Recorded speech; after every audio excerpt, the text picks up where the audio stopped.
Now to what some are saying is the heist of the century. Things like Ocean's 8, but this isn't a Hollywood blockbuster. Yeah, and it seems to have been nowhere near as sophisticated. Some very bold thieves disguised as construction workers used an electric ladder and battery-operated saws to break into the world-famous Louvre in Paris to steal some of France's crown jewels. It's astonishing that anybody would attempt something like this. ABC's James Longman joins us live right outside the Louvre in Paris.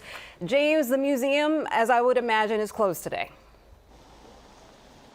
It absolutely is, because the Louvre is now a crime scene. We are right outside the very spot where they broke in. Take a look, you can see that balcony there, the broken window, the piece of wood. That is the window where these men are alleged to have broken in. Just behind that door, that is the Apollo Gallery, where France's crown jewels are normally on display. This whole thing took just 7 minutes, and now these men are on the run. A massive manhunt is underway this morning for the jewel thieves behind a daring daylight heist at the largest art museum in the world. Police say 4 men disguised as construction workers broke into the Louvre using this mobile elevator before making off with priceless pieces of France's crown jewels. This is the heist of the decade, you know, targeting the Louvre, the world's most famous museum. It's as bad as it gets, especially for France, but also for the entire world. Police are investigating this image from a video obtained by BFM-TV, which they believe shows one suspect trying to access one of the jewellery cases.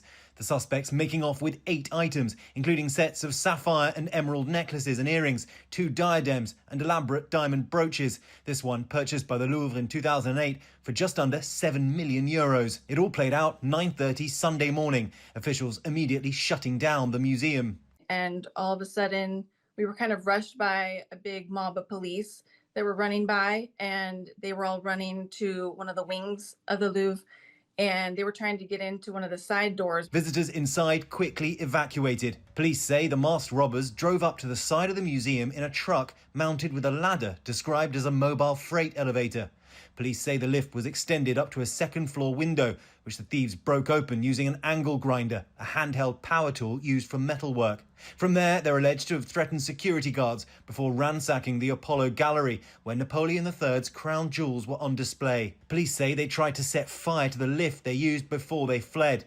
The raid lasted all of 7 minutes before they escaped on scooters. But the gang seems to have dropped the 200-year-old crown of Empress Eugenie, Napoleon's wife. It was damaged but recovered at the scene. You cannot replace them. They are so important for French history. You cannot sell these pieces. What everybody fears is that the gold and the silver will be melted down and the jewels will be taken out and sold separately.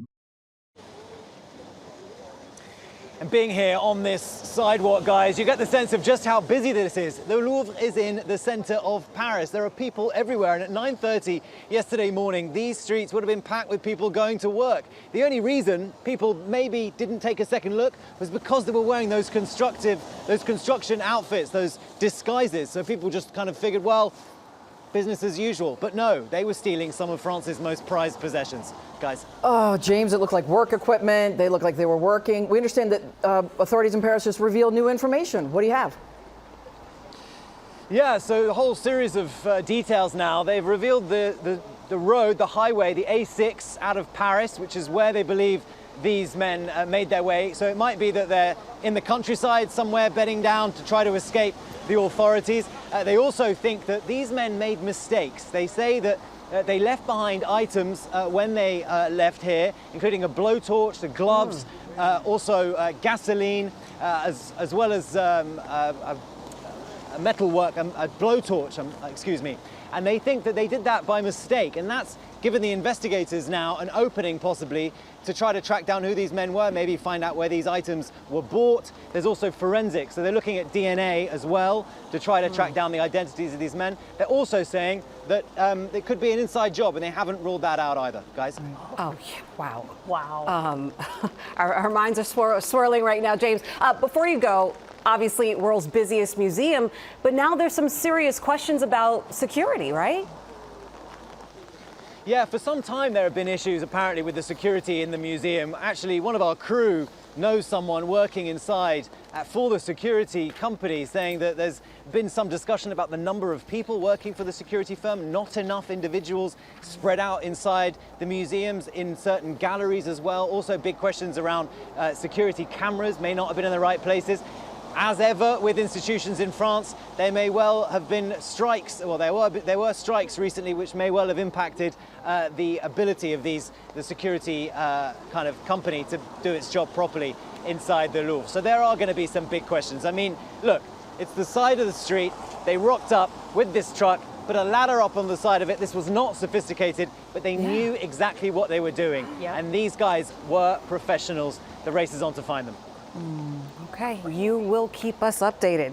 James Longman reporting from Paris. We thank you.